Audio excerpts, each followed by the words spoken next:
The AI job crisis has already started, and the news isn't saying it. It's rippling through the stock market. But on the other side, there's a lot of opportunity happening at the same time. It puts us in a very weird place, very strange place, and we're going to talk about it here. What I'm noticing is every day you're hearing these companies did these layoffs, the UPSs, the Amazons, etc. Some of them do the AI, some not, some probably are, but they won't say that they are. And what people are understanding at this point is it's not just about job losses anymore. It's about the lack of job openings coming through the system. The fact that you're seeing all these hiring freezes, the fact that you're seeing all of these companies not hiring as much, that could be AI related job replacement too, because those are jobs that would have existed if they weren't automating certain processes. On top of all that, we just had Claude Opus 4.6 drop, and now we done had the OpenClaw with the Malt book, which used to be the Malt bot. It's a autonomous agent system that allows the agent to take action. Basically, you got an AI that got its own computer, and since it's got its own computer, it can do things on its own that a normal chat GPT like bot couldn't do. Because if some got access to its own computer, it can get on the internet, it could email people, it could make calls, it could negotiate, it could do anything you could do on a computer type thing. So that's blowing up. The dude who made it, I think Meta and OpenAI are trying to acquire it. I think he dropped it maybe like 3-4 weeks ago, month ago, something like that. So everything's speeding up. And on top of that, we got the software stocks taking a hit.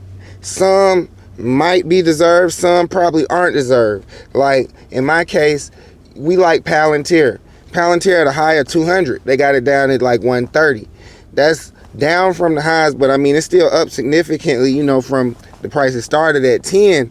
But companies like that one and ServiceNow, they're being dragged into it even though they have moats, because Wall Street's now uncertain. They're uncertain because due to the AI, people are thinking you can make certain tools, and you might be able to, but what Wall Street is discounting is a lot of those companies have strong moats. Like Palantir, they've got certain kinds of data, certain kinds of contracts. They have what's called the ontology. You can't even vibe code those things, so in the long run they'll probably be good. Other companies got access to real proprietary data, but certain companies will have their products probably not destroyed, but like, all right, I was already not liking Salesforce stock, and I was looking at HubSpot and Asana because they sell a lot of seats, and those seats could be replaced by AI because you could just have less people doing more work. So if I got 3 people doing the work of 10, now I only need 3 seats instead of 10. So a lot of those companies is starting to take a hit. And all of it's behind the latest advancements in these latest models. Like I just used Claude 4.6 in Claude Code over the past few days, and I definitely see the difference. It's getting tasks done from end to end. Like I've built apps with AI before, but normally when you build an app with AI, you don't really get it back right the first time. You got to tweak it. You kind of got to know a little bit about computer programming to kind of guide it. So it's a process. But with the Claude 4.6 style models, like I made an app the other day, the app came back damn near flawless the first time. Like it did basically exactly what I told it to do. Anything that it didn't do would technically be my fault. You see what I'm saying? So with that being said, right now the world's in a weird place because we've got 2 massive opportunities happening at the same time where there's a lot of pain going on. Like a lot of people are losing jobs, a lot of people are having trouble finding jobs, and life's gonna keep lifing. And I understand that's bad for people in that position. But at the same time, now we got a sell-off on an entire sector of some of the greatest companies in the world because people didn't necessarily learn about AI and don't understand the capabilities and don't understand who can and can't be replaced. So you got this massive sell-off. Like I'm looking at ServiceNow and Palantir heavy right now. Like if they go lower, like it's gonna get super sweet. Like, it's already kind of good now. Now, especially for Palantir, I like it here.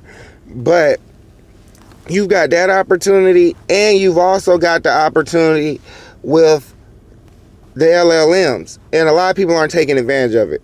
People are just not getting to the point where they're starting to use ChatGPT. Some finally using ChatGPT on a daily basis, but now's the time to really take advantage of the entire AI field.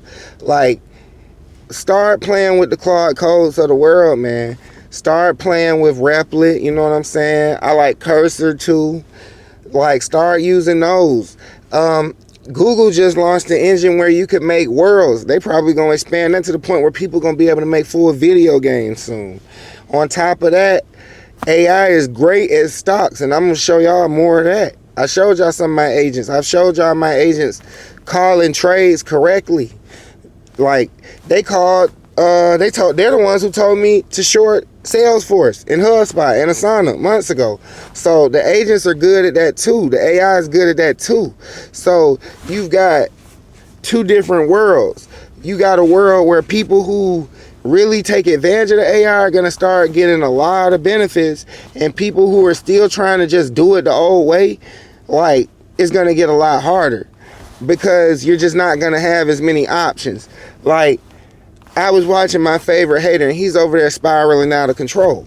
He's spiraling out of control because he got threatened to be sued because he be lying on people. You know, I threatened to sue him. I had tried to let him slide, you know what I'm saying? But you can't just lie on people. You can't let a stock go up 30% and then say, I put the money in my account. He like to do things like that.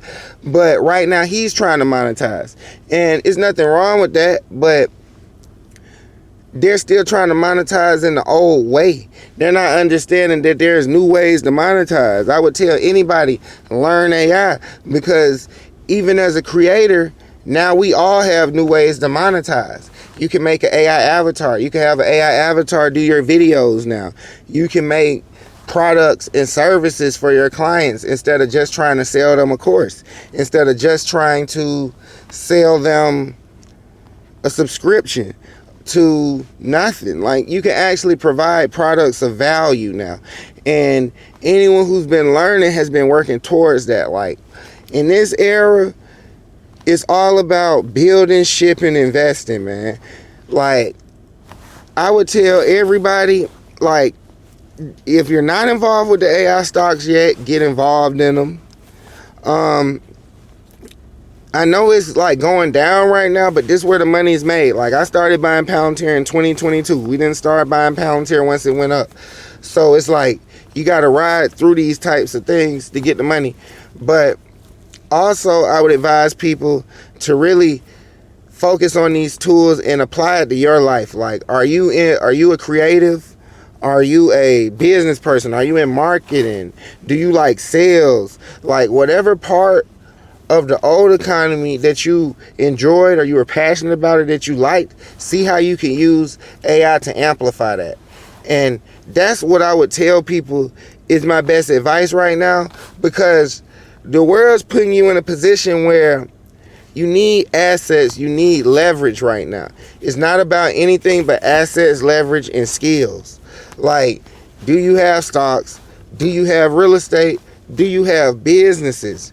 Do you have distribution? Like, those are the new things you want out here, and that's what everybody needs to be going towards. The good news is AI makes it cheaper than ever. There are people out here who still have it in their mind that to start a business you need 50K, 100K, all these giant numbers. No, you need some free time, a couple $100, maybe a couple $1,000 at best right now, depending on what you want to start. Now, if you want to start a bigger business, I do understand that it'll cost more money, but the cost of doing things and getting things done has been dropped, and you have to take advantage of it. Like, I was listening to one guy who's deep in AI, and these are some of the more exotic predictions, but I was listening to one guy, he had the nerve to say, like, right now, as a society, we will pick on somebody for being unemployed. He's saying 10 years, 15 years, we're going to be picking on people for the only way they can make money is to be employed, because they're saying we're going to a world where everybody's going to have to be basically their own venture capital firm and their own mini hedge fund, is the way that one individual put it. Basically, he's saying you're going to have to do a lot of things you see me do on this channel as far as stocks, as far as investment, as far as research. You're going to have to really dig deep to try and find opportunities for yourself in the stock market and investments. And also, you're going to have to leverage software. You're going to have to leverage AI to create products and services that you can then sell to survive. But, that's just me telling y'all what I feel is going on right now. It's going to be more videos soon. We're going to be talking about more things. And I'm going to see y'all in the next video.